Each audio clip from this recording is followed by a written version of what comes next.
Hi everyone, in this session we're going to learn how to use more verbs using rule number 1. بچه تو این درس میخوایم یاد بگیریم با قانون 1 فعل‌های بیشتری رو استفاده کنیم و جملات بیشتری بسازیم. بریم که با هم شروع کنیم. توی درس 1 دیدید که چقدر جمله سازی ساده است، چقدر مکالمه ساده است و چقدر تا الان برات پیچیده کرده بودن و این جلسه باز میبینی که تمام فعل ها از این قاعده پیروی میکنن و میخوایم با هم کلی جمله بسازیم تو این درس و مکالممون رو یه لول باز ببریم بالاتر. حالا میبینید تو این درس که قانون شماره 1 چقدر کاربردیه. خب بریم شروع کنیم بچه. تو این قسمت میخوام فعل have و has رو باهاتون کار کنم. به معنی داشتن هست، همتون بلدید. دوباره قانون 1 2 3 رو داریم. 1 2 3 و توی قسمت 1 گفتیم همیشه چی رو میذاریم؟ میبینیم که در مورد چه کسی و چه چیزی داریم صحبت میکنیم. اون کسی که داری در مورد صحبت میکنی یا اون چیزی که داری در مورد صحبت میکنی اولین چیزی که توی جمله سازی باید بیانش کنی. پس این با ترجمه خیلی فرق داره. خب حتی اسم شما نمیخوایم بگیم فاعل، نمیدونم ضمایر فاعلی، چون اینا شما رو از مکالمه دور میکنه. توی این مرحله میخوایم فقط قانون یاد بگیریم و ناخودآگاهش کنیم. این تکنیک های ناخودآگاه سازی مکالمه هست. پس تو قسمت اول چی قرار میگیره؟ کسی یا چیزی که میخوای در مورد صحبت کنی. اگه خودت هستی میگی I. توی قسمت دوم فعل رو میذاری که برای این 4 تا ما have رو استفاده میکنیم و برای این 3 تا has توی انگلیسی. باید فعلش یه تغییر کوچولو بکنه که اینجا میبینی. توی قسمت 3 هم که گفتیم ادامه جمله هست. نمیخوایم بهش بگیم مفعول، نمیدونم صفت، حتی قید. خب این اسامی رو نمیخوایم فعلا استفاده کنیم چون اینا باعث میشه که شما یه مرحله اضافه بخوای فکر کنی و توی مکالمه کند بشی. من میخوام سرعت مکالمت رو ببرم بالا با ناخودآگاه سازی جمله سازی. این تکنیک خاص خودم هست. پس یه بار دیگه مرور کنیم. قسمت اول کسی یا چیزی که در مورد صحبت میکنه. قسمت دوم ستون فقرات جملته. خب مثل ستون فقراتش. این قسمت اگر نباشه کل جمله از هم میپاشه. و قسمت سوم ادامه جمله. اون چیزایی که از جمله میمونه میره تو قسمت سوم قرار میگیره. خب بریم یه سری جمله با هم بسازیم بچه‌ها. ترکیب اینا رو دیگه الان یاد گرفتین. این 4 تا رو بعد با have استفاده کنیم. مثلا میخوام بگم من یه خواهر دارم. خیلی راحت. در مورد کی دارم صحبت میکنم؟ کی قراره در مورد در مورد خواهرم دارم صحبت میکنم؟ در مورد خودم دیگه. میگم من یه خواهر دارم. نگفتم خواهرم مثلا کار خاصی داره انجام میده. خب پس میشه I فاعلت. من دارم. I با have جور میشه و بعد هر چی که مونده از جمله رو بیار جلوش. I have a sister. من دارم یه خواهر. I have a brother. I have a نمیدونم. I have a car. Okay. I have a phone. من یه ماشین دارم. من یه گوشی موبایل دارم. I have a camera. من یه دوربین دارم. خب دیگه چی داریم؟ I have a big house. من یک خونه بزرگ دارم. میخوام بگم که ما چی داریم؟ چی بگیم؟ ما یه خونه بزرگ داریم. همینو بسازیم. دوباره چیکار میکنم؟ تکنیک ما ترجمه نیست. همونطور که گفتم وقتی که میخوایم برگردونیم میگیم که جمله چی بود؟ ما یه خونه بزرگ داریم در مورد کی صحبت میکنیم؟ ما. میشه we قسمت 1. we با have میومد. 1 2 3. we have.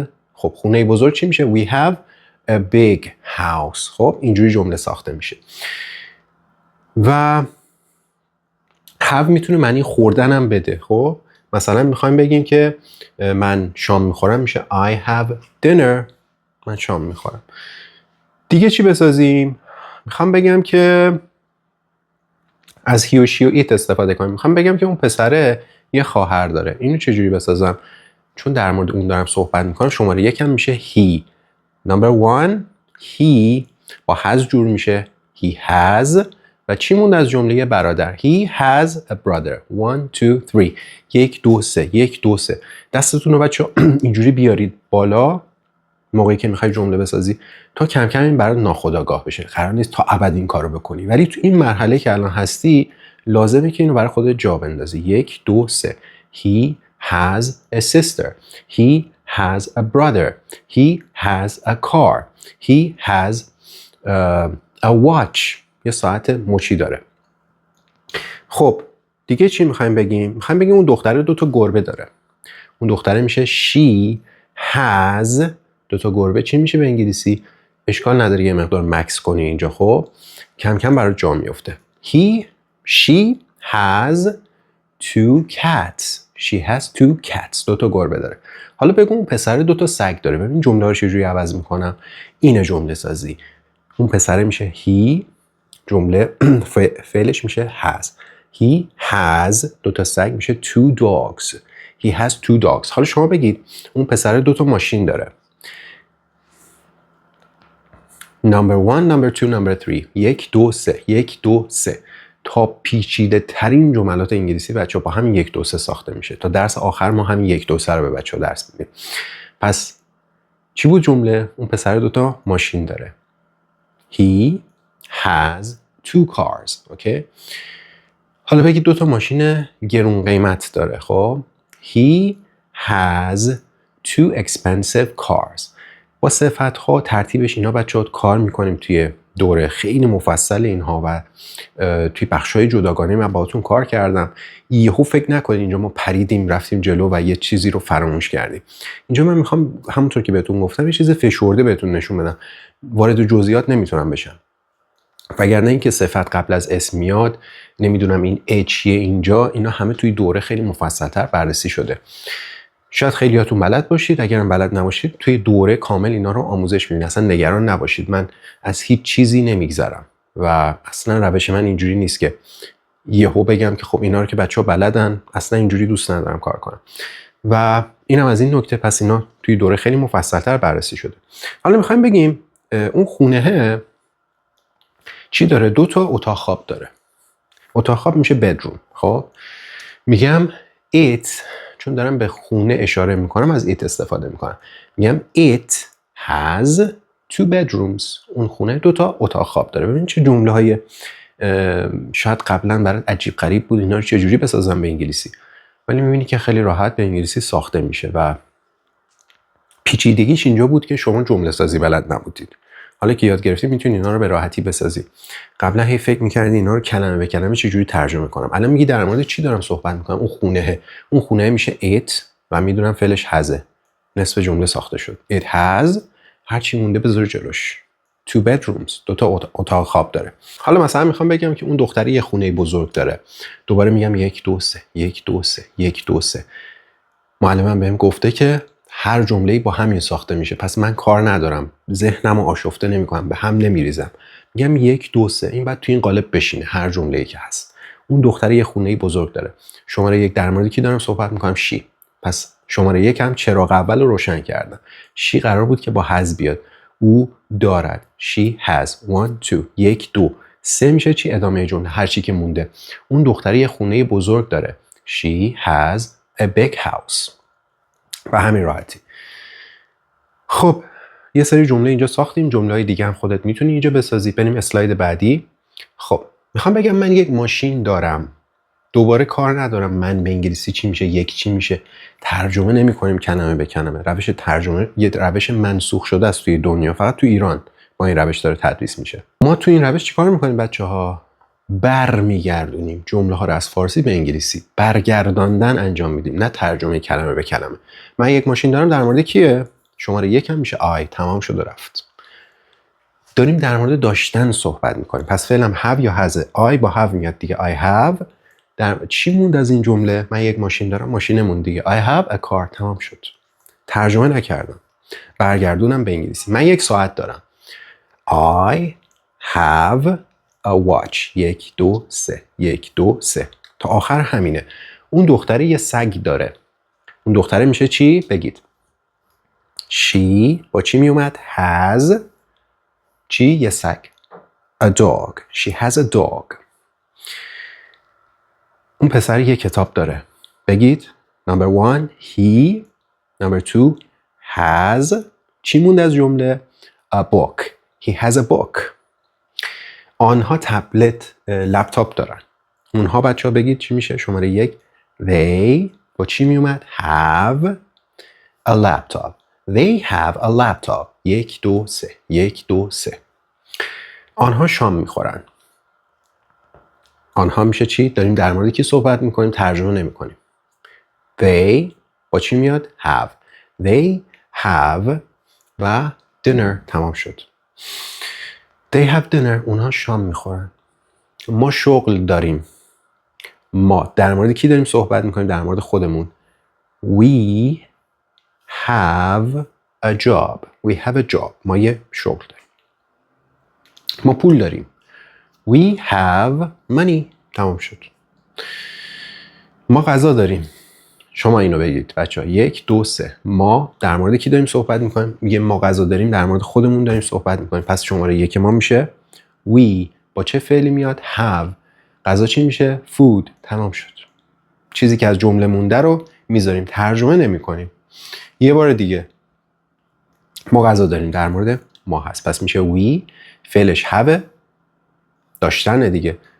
we have. هر چی از جمله مونده بذار جلوش. غذا میشه food. تمام. هر چیز دیگه ای میتونه باشه. ما خونه داریم، نمیدونم، ما ماشین داریم، ما غذا داریم، ما پول داریم. خب میذاری قسمت سوم جمله‌تو میسازی. خب این جملاتی که ساختیم اینجا برات آوردم. میتونی پاز بزنی ویدیو رو، تمرین کنی 1 2 3 رو با انگشتات. همین جمله‌ای که الان ساختیم. وقتی که مطمئن شدی بله اینا رو یاد گرفتی، ادامه میدی. ترجمه ممنوع بچه‌ها. من تاکید میکنم اگر فکر میکنی روش ما ترجمه است، ویدیو رو با دقت ندیدی تا اینجا و یا اینکه میخوای هنوز با اون روش‌های قدیمیت ادامه بدی و به همون نتایج قبلیت میرسی. مطمئن باش که با ترجمه به اینجا نمیرسی تو زبان انگلیسی. خب بریم فعل‌های دیگر رو حالا میخوایم بررسی کنیم. to be رو یاد گرفتیم، am is are رو یاد گرفتیم، have رو یاد گرفتیم، has رو یاد گرفتیم. حالا میخوام فعل‌های دیگه هم بهت یاد بدم، ببینی که فرمولش همونه، همون 1 2 3 هست. مثلا جمله معروف I love you، این چجوری ساخته میشه؟ من دوستت دارم، من عاشقت هستم. 1 2 3 همش همینه. داری در مورد کی صحبت میکنی؟ در مورد خودت. کی این کار انجام میده؟ خب کی فاعل این جمله هست؟ خب کی انجام دهنده این کار هست؟ کی انجام دهنده این فعل هست؟ اینا همه میشه چی؟ شماره 1. پس با آی شروع میکنی. خب شماره 2 هم میشه فعل، دوست داشتن، عاشق بودن، میشه love. 3 چیه؟ مفعول جمله است، اون کسی که این کار روش انجام میشه. خب مورد دوست داشتن قرار میگیره، اون میشه قسمت سوم جمله. در واقع فعل همیشه یه پله تو زبان انگلیسی که دست فاعل رو میده به مفعول. خب خودش هم گفتیم ستون فقراته. این 1 2 3 خیلی مهمه بچه، اینو بتونی جا بندازی دیگه کارو جمع کردی. پس 1 فاعل، 2 فعل، 3 مفعول. آیا مهمه که ما این اسم ها رو یاد بگیریم، فاعل و فعل و مفعول؟ نه، اصلا برامون مهم نیست. مهم اینه که جمله رو بسازیم. تو این مرحله میگیم 1 2 3. پس 1 من هستم I، 2 love و 3 you. حالا میتونم هر چیزی غیر از اونو بذارم. مثلا میخوام بگم من عاشق فوتبالم. I love football. من عاشق فوتبال هستم. یا مثلا من عاشق پولم. خب I love money. 1 2 3. هر جمله ببین الان دیگه میتونی بسازی. من یک کلید دادم دستت که هر قفلی رو باز میکنه. کلید مکالمه همیشه گفتم جمله سازی. الان کلید دستتونه، میتونی هر جمله‌ای بسازی، هر قفلی رو باز کنی. حالا میخوام بگم اونا از من متنفرن. در مورد کی دارم صحبت میکنم؟ کی متنفره؟ کی این کار انجام میده؟ They. فعلش میشه hate. ببین وقتی فعل رو بلد باشی اینا رو میچینی کنار هم، جمله‌تو میسازی. They hate. از هر کسی متنفرن میشه شماره 3. از من متنفرن میشه می. خب اینا رو بهشون میگیم ضمایر مفعولی دیگه. باز اینا هم توی درس جداگانه بچه‌ها بررسی شده. اینجا میگم یه مقدار سریع‌تر داریم پیش میریم. توی دوره اینا کامل اصلا نگران، من هیچ وقت نمیگم یهو بهتون بگم می. توی دوره کامل بررسی شده. همینجوری الان این دوره رایگانی که من دارم براتون ضبط میکنم حجمش خیلی بالاست و نمیخوام دیگه حجمش از این بیشتر باشه. برای همین مجبورم یه سری چیزا رو خیلی سریع‌تر ازش رد بشم. شما اینجا دیگه نمیتونی آی بیاری. توی قسمت 3 ممنوع استفاده از آی. بعد از می استفاده کنی. خب پس they hate me. اونها از من متنفرن. حالا میخوام بگم اونها از فوتبال متنفرن. they hate football. تمام. اونها از پول متنفرن. they hate money. به همین راحتی. هر چیز دیگه هم میتونی جاش بذاری. حتی میتونم بگم که مثلا میخوام بگم من از فوتبال متنفرم. ببین جای ضمایر عوض میشه. دارم در مورد خودم صحبت میکنم، میشه I hate football. میخوام بگم من عاشق فوتبالم. I love football. این دفعه فعل عوض شد. مثل یه پازله. اجزا رو عوض میکنی، جمله های جدید میسازی. به همین راحتی. پس دو تا فعل love و hate هم یاد گرفتی که چقدر راحت تو انگلیسی میشه ازش استفاده کرد. راحت میتونی 100 تا جمله الان اینجا بسازی. با 10 تا فاعل و 10 تا مفعول. حتی اسمش هم نمیخواد یاد بگیری. با 10 تا یک و 10 تا شماره 3 شما میتونی کلی جمله بسازی. 10 تا اینجا بذاری، 10 تا اینجا با 2 تا فعلی که الان یاد گرفتی میشه چند؟ 10 در 10 میشه 100، در 2 میشه 200 تا جمله. 200 تا جمله میتونی با همین ساختار بسازی. خب ضمیر مفعول هم براتون آوردم بچه‌ها، نگران نباشید.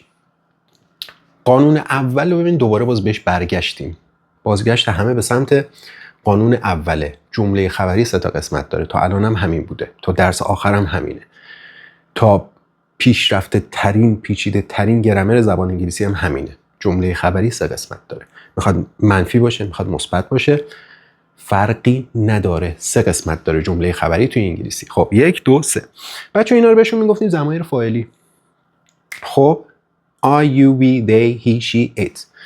اما اینا رو نمیتونی توی قسمت 3 جملت بیاری. خب یه قانونی اینجا بچه‌ها داریم که اینا رو باید تبدیل کنی به ضمایر مفعولی.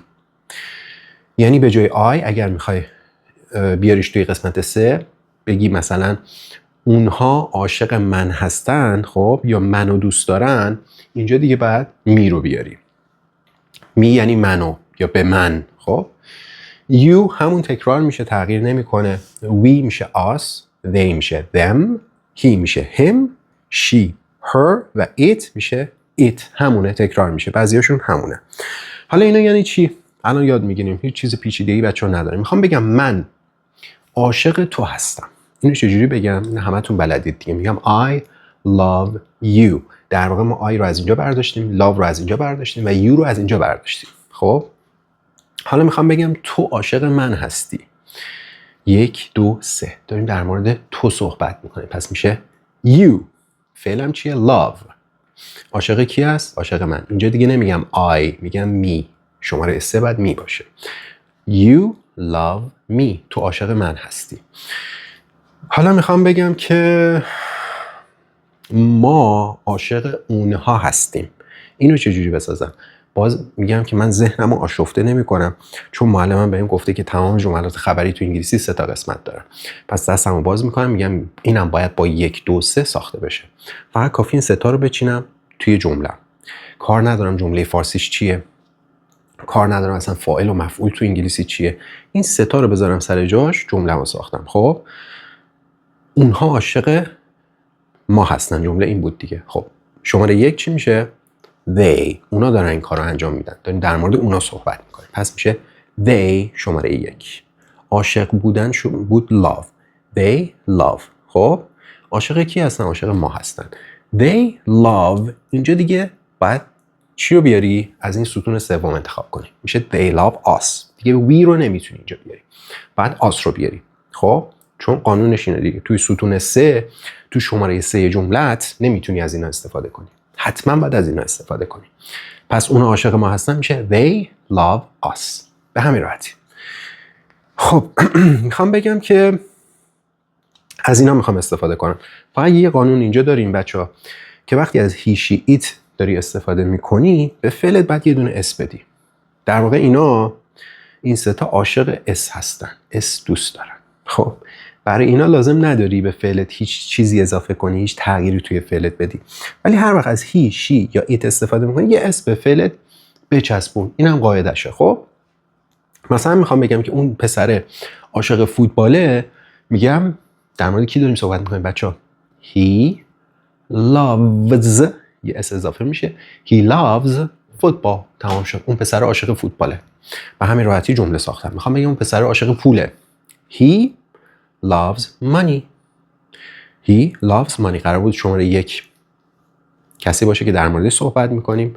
He شماره 2 فعلم باشه که گفتم یه اسم میگیره اینجا. He loves هر چیزی که نون میذاری تو قسمت 3. He loves money. He loves dogs. عاشق سگ ها هست. سگ مثلا دوست دارم. چه میدونم. He loves pets. عاشق حیوان خونگیه. pet میشه حیوان خونگی. یا عاشق قهوه است. He loves coffee. بله همتون این جمله رو ساختید حتما. یا از اینا استفاده کنیم. مثلا میخوام بگم که اون دختره عاشق منه. اینو چجوری بسازم؟ میگم she loves me. به همین راحتی. میبینید چجوری با ترکیب اینا میشه جملات متفاوتی ساخت؟ چجوری اون مفاهیمی که توی ذهنت همیشه خیلی پیچیده بود الان ساده شده؟ به خاطر مهارت جمله سازی کم کم داره برات جا میفته. باید تمرین کنید بچه‌ها. الان همینجا شما ببینید، ریاضیش هم بهتون یاد دادم. 7 تا اینجا داری، 7 تا اینجا داری و یه دونه فعل. 7 تا 49 تا. 50 تا جمله میشه همینجا با همین یه دونه فعل ساخت. خب اگه فعلاتو بیشتر کنی که الان همین کارو انجام میدی، میبینی که کلی جمله دیگه هم میشه ساخت. اینا رو با هم میشه ترکیب کرد. خب بریم جملات بیشتر با هم بسازیم. منم مثل شما هیجان زدم با اینکه مدرس شما هستم، ولی اینقدر این قاعده باحاله، اینقدر کار راه اندازه، اینقدر سرعت کار بالا میبره، اینقدر ما نظرات مثبت داریم، رضایت داریم از زبان آموزهایی که توی دورا شرکت میکنم. واقعا من خودم لذت میبرم. با خیلی از بچه‌ها من خودم صحبت کردم مستقیما و واقعا بهتون میگم نبوده موردی که بیاد بگه آقا من یاد نگرفتم، روش خوب نبود، ارتباط برقرار نکردم، شاید کمتر از 1% باشه. و واقعا اون 1% هم کسایی بودن که خودشون تلاش نمی‌کردن. وگرنه من براتون پشتیبانی درسی در نظر گرفتم، مدرسای با تجربه برای بچه‌ها گذاشتم که هر درس کار میکنن تکلیف براش میفرستن، تصحیح میشه، نمیدونم فیدبک بهشون میدن، همون اول که ثبت نام میکنی تعیین سطحت میکنه پشتیبانه، بهت برنامه مطالعاتی میده، دوره برات فعال میشه، کنارت هستیم پشتیبان 18 ماه پشتیبانیت میکنه با این تکنیک طلایی، با 7 قانون طلایی، با این روش بی‌نظیر اصلا امکان نداره نتیجه نگیرید. خب برای همین من روشم 100% تضمینیه، نه حتی 99%، 100% نتیجه گرفتن از این روش رو من براتون تضمین میکنم به 2 تا شرط. یکی این که روش‌های مزخرف خیلی ببخشید و به درد نخور قدیمی رو بریزی دور، فقط با روش من پیش بری. و 2 این که به حرف پشتیبانت گوش بدی، تکلیف براش بفرستی، فیدبک که بهت میده اصلاح کنی. این 2 تا کارو که انجام بدی 100% بچه‌ها، با اصلا 200% تضمین میکنم اینجا که شما از دوره من نتیجه میگیرید. و تا الانم بهتون نشون دادم که چقدر انگار که مثلا شما سوار جت شدید. خب هواپیما، مسیری که داشتی پیاده میرفتی رو الان داری با هواپیما میری، با جت داری میری. خب اینقدر سرعت رسیدن شما به مکالمه رفته بالا. مثلا همون لحظه اول که من شروع کردم شما داشتی مکالمه میکردی، داشتی جمله میسازی. این معجزه روش جمله سازیه. بریم ادامه بدیم. خب این نکته رو بچه‌ها بگم که آخر این دوره یه کد تخفیف فوق‌العاده هم داریم. یه تخفیف فوق‌العاده داریم در واقع، با یه کد تخفیف که آخر جلسه سوم بهتون میدم. تا اونجا حتما با ما همراه هستید، کد تخفیف رو بهتون میدیم و ثبت شماره میکنید. البته الان هم میتونید ثبت شماره کنید. با اون کد تخفیف شما میتونید بیشترین تخفیف رو بگیرید، توی دوره VIP شرکت کنید، دوره مکالمه VIP. و دلیلش هم اینه که من دوست دارم بچه‌ها در واقع غربال بشن، یعنی اونایی که واقعا جدیان توی یادگیری و تا آخر جلسه سوم میان دوره رو تماشا میکنن، دوره رایگانو، اونا یه تخفیف ویژه بگیرن چون آدمای هدفداری ان. خب به نظر من و حتما بتونن با هر شرایط مالی که هستن توی دوره مکالمه VIP شرکت کنن. خب پس تا آخر جلسه سومو یادتون باشه که حتما تماشا کنید. ادامه بدیم. همون کاری که بهتون گفتم و الان اینجا انجام دادم بچه‌ها. قرار بود 7 تا 7 تا میشد 49 تا. یه سری فعل هم براتون آوردم، فکر کنم 8 تا فعله، نمیدونم 8 تا فعله. خب اینم درش ضرب میشه دیگه، یه چیزی حدود 400 تا جمله الان میشه همینو ساخت. ضرب کنید تعداد در هم حدود 400 تا جمله میشه و این معجزه روش جمله سازی. به جای اینکه ما بیایم فقط بهتون بگیم خب بچه‌ها هیت چی میشه؟ متنفر بودن. بنویسین هیت، متنفر بودن. بریم حالا فعل بعدی، کال، زنگ زدن. و هیچ وقت یاد نگیری که با این 2 تا جمله بسازی. نهایت کاری که براتون میکنن تو کلاس و دوره دیگه چیه؟ یه مثالم بهت میگه.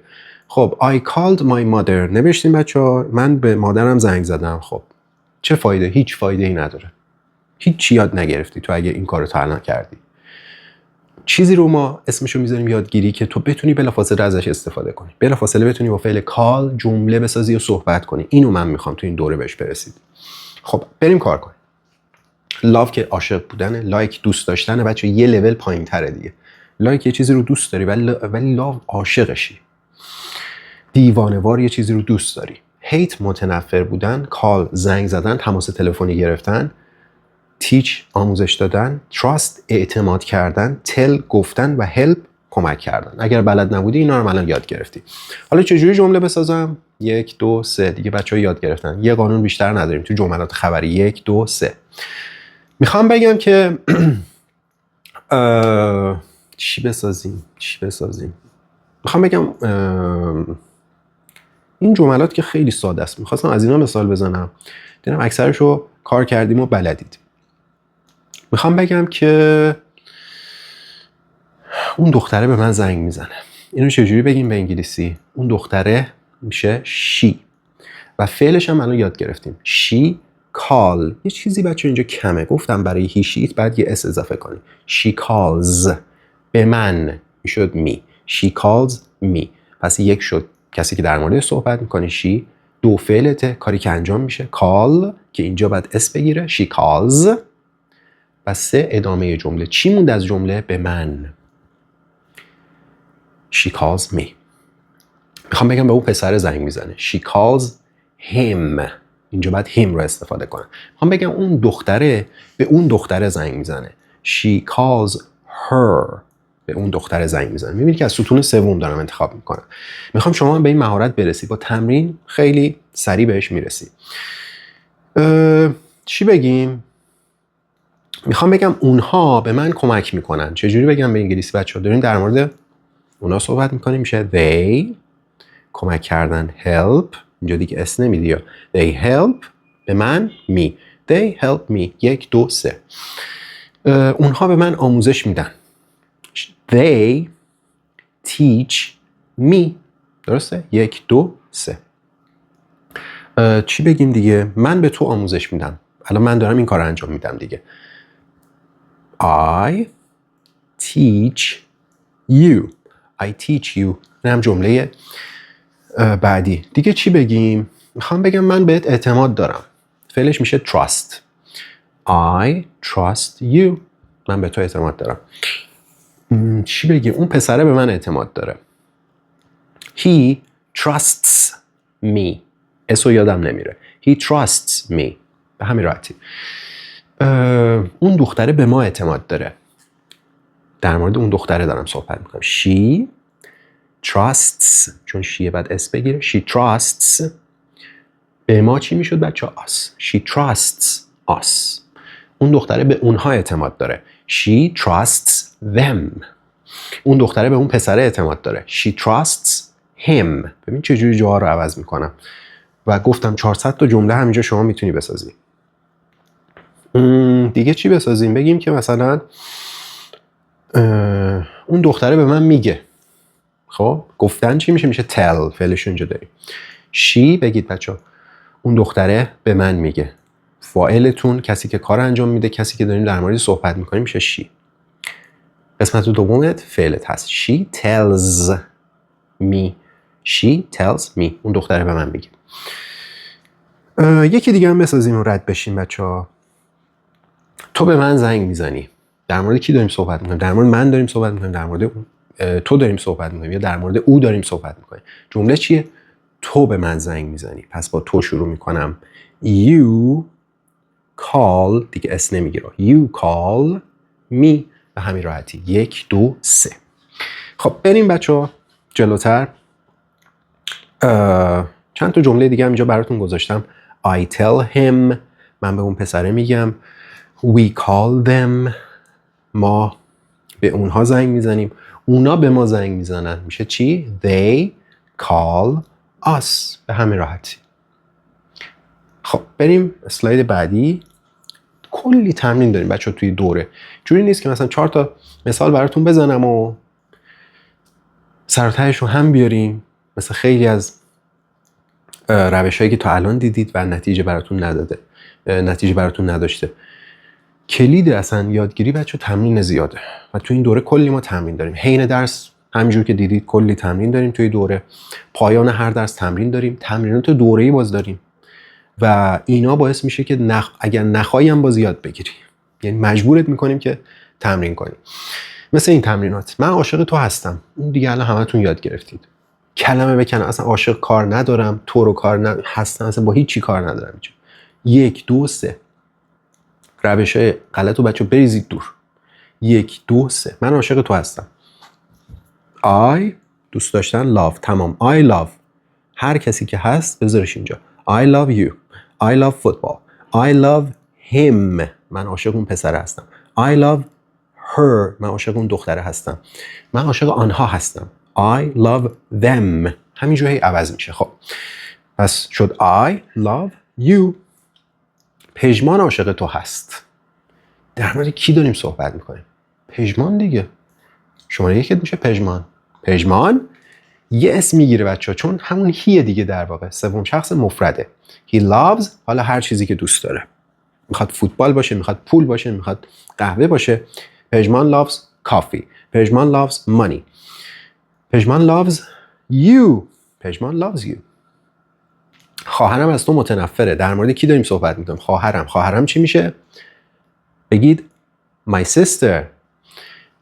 فعل چیه؟ تنفر داشتن. اصلا کار نداریم. متنفره اصلا تو فارسی چیه؟ این ه چیه؟ اصلا با اینا کار نداریم. خب متنفر بودن میخوایم ببینیم تو انگلیسی چیه، میذاریم تو قسمت دوم چون به ما اینو گفتن 1 2 3 کیه؟ در مورد کی داریم صحبت میکنیم؟ my sister. فعل متنفر بودن hate چون she هست یه اسم میگیره. my sister hates. حالا از هر چیزی که متنفره بذار تو جای سوم. نمیدونم از پول متنفر.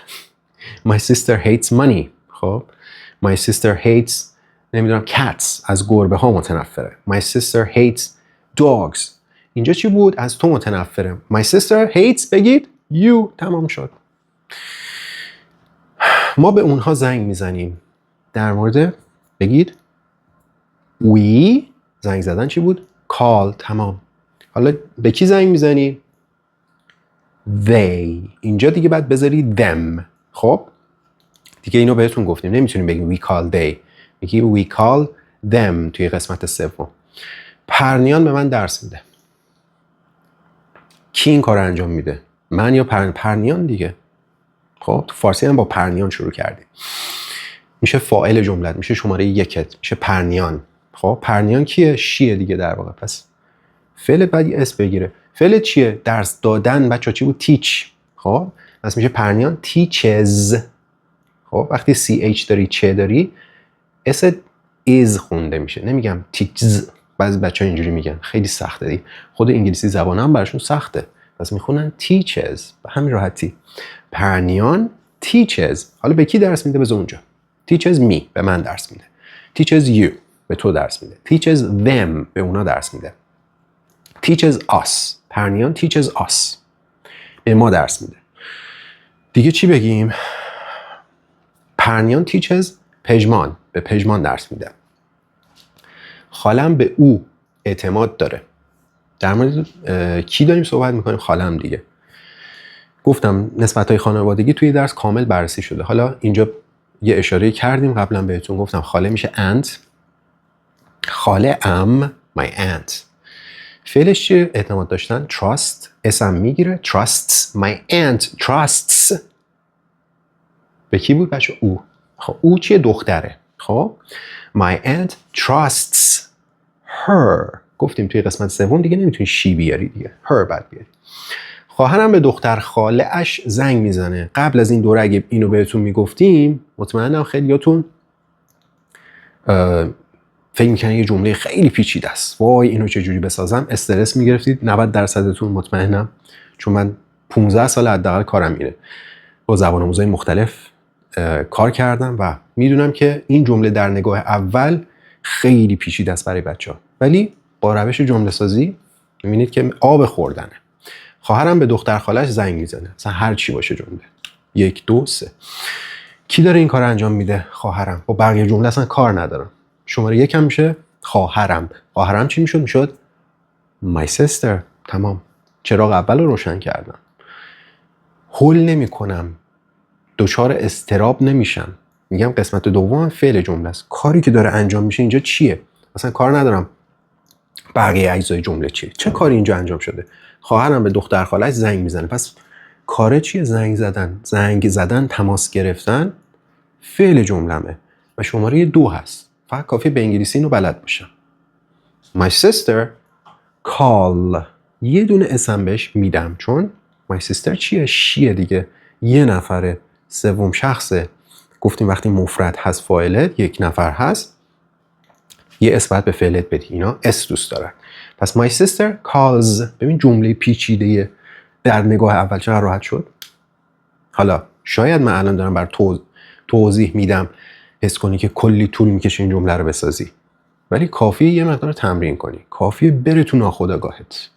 کارو دیگه جمع کردی و میبینی که توی 3 سود مثل آب خوردن این جمله ها رو میگی به انگلیسی. کاری که همه زبان آموزای من انجام دادن تا الان. خب my sister calls. چراغ اول و دوم روشن کرد. چراغ سوم مونده. دیگه چی مونده از جمله؟ هر چی مونده میریزیم جلوش. این چه جمله انگلیسی. خواهرم به دختر خاله‌اش زنگ میزنه. خب این دختر خاله بود دیگه. دختر خاله اش بچه‌ها. اینم اش هم دقت کنید.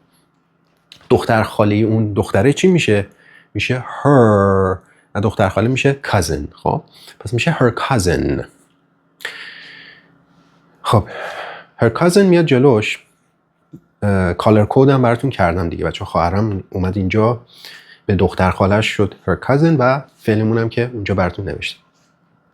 حالا میتونست این چی باشه بچه‌ها؟ به جای دختر خاله اش هر چیز دیگه ای باشه. مثلا چه میدونم به شوهرش زنگ میزنه. شوهر میشه husband. خب میشه my sister calls her husband. به شوهرش زنگ میزنه. نمیدونم به کی زنگ میزنه. بگید به دوستش. به دوستش چجوری بگم خواهرم به دوستش زنگ میزنه. همه اجزای جمله رو که تغییر نمیدی که، فقط 3 رو باید تغییر بدی. My sister calls her دوست friend. تمام شد. به دوستش زنگ میزنه. تا اینجا واقعا اگر دقت کرده باشید الان میتونی هزاران جمله رو بسازی به انگلیسی و خودت بسازی. بچه‌ها خیلی فرق داره با روش حفظی. خیلیاتون رفتید کلاس بهتون یه لیست دادن بشین جمله ها رو حفظ کن. مکالمه در سفر. یه 100 تا جمله حفظ کردی، هیچ جا هم به دردت نخورده، فرداش هم یادت رفته. ولی اینجا من دارم به جمله سازی یاد میدم. ماهیگیری دارم بهت یاد میدم. ماهی بهت نمیدم. کلیدی رو بهت دادم که هر جمله‌ای تو انگلیسی میتونی بسازی. و حالا درست دوره رایگان هست ولی حتما متوجه ارزش بالای این دوره شدید و کل چیزی که بهتون گفتم 1% دوره مکالمه VIP هم نمیشه بچه‌ها. و توی اون دوره میبینید که چه معجزه‌ای اتفاق میفته و هر چیزی که بخوای تو اون دوره دیگه باهاتون کار. تمام گرامرهای انگلیسی رو بررسی کردیم، رنده کردیم مثلا گرامرها رو براتون. بریم بعدی. پدرم به عموم میگه. پدرم چی میشه؟ بگو my. خب پدرم میشه my father. گفتن چی بود؟ فعلمون گفتن دیگه. my father tells. اسمو میذارم. به عمومم که عموم میشه my uncle. my father tells my uncle. اونها به من میگن. شماره 1 they. گفتن tell. به ما us. they tell us. من به تو کمک میکنم. I help you. I help you. تو به من کمک میکنی. You help me. You help me. ترجمه ممنوع بچه‌ها. اگر تا الان هنوز فکر میکنی روش ما ترجمه است، اصلا از ما نیستی واقعا. اگه هنوز داری ترجمه میکنی. یه سری براتون جمله آوردم که به انگلیسی تبدیل میکنی. هزاران جمله رو الان میتونید بسازید بچه‌ها. دوچرخه معروف آموزش دیدید. تمرین لازمه که 2 تا چرخ با هم کار کنه، وگرنه ما رو به این میرسونه آموزش بدون تمرین میشه این. یه دوچرخه‌ای که به هیچ دردی نمیخوره. خب دیگه میرسیم به جلسه سوم بچه‌ها. تا همینجا کافیه. تمرین‌ها رو انجام بدید. جواباشم براتون میذارم و منتظر جلسه سوم باشید که تو جلسه سوم میخوام بهتون یاد بدم چجوری با همین قانون ساده 1 2 3 هر جمله‌ای میخواید توی زمان گذشته بسازی و میبینی که گرامر با این قانون چقدر ساده هست. بازم تاکید میکنم تو این دوره فقط یک قانون بچه‌ها بررسی میشه و ما 7 تا قانون داریم برای جمله سازی که توی دوره مکالمه وی آی پی کامل براتون بررسی شده. یک کد تخفیف فوق العاده هم براتون دارم آخر جلسه سوم. تمرین‌ها رو انجام بدید، منتظر جلسه سوم باشید.